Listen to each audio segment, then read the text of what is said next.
ঝামেলামুক্ত থাকার জন্য বিয়ে না করার সিদ্ধান্ত নেওয়ার বিধান কি? বিয়ে করলেও ঝামেলা কমানোর জন্য সন্তান গ্রহণ না করার সিদ্ধান্ত করা যাবে কি না?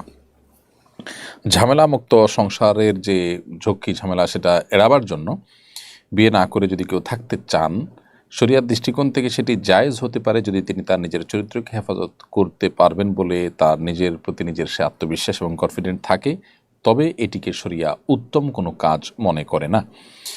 শরিয়ার দৃষ্টিকোণ থেকে উত্তম কাজ হবে আপনি বিবাহ শাদী সংসার সন্তান সন্ততি লালন পালন করার পাশাপাশি আল্লাহ রাব্বুল আলামিনের ইবাদত বন্দেগী এগুলোর মধ্যে মাশগুল হওয়া, নিজের আখিরাতের কাজে এগিয়ে যাওয়া। এটা হবে আপনার জন্য সর্বোত্তম উপায় এবং সর্বোত্তম ডিসিশন।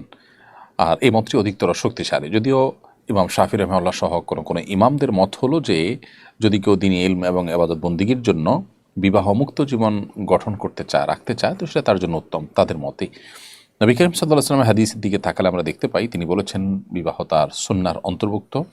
বিবাহ ছাড়া থাকতে চাওয়া সাহাবা ইকরামকে নবী সাল্লাল্লাহু আলাইহি ওয়াসাল্লাম বিবাহ করা, সংসার করার প্রতি উদ্বুদ্ধ করেছেন। এখান থেকে বোঝা যায় যে সেটি উত্তম। আর বিয়ে করার পর সন্তান হওয়ার ক্ষেত্রে সন্তান হলে ঝামেলা হবে সেজন্য আপনি সন্তান কম রাখলেন বা সন্তান নিলেন না, এরকম যদি সিদ্ধান্ত নেন সেটিও ভুল।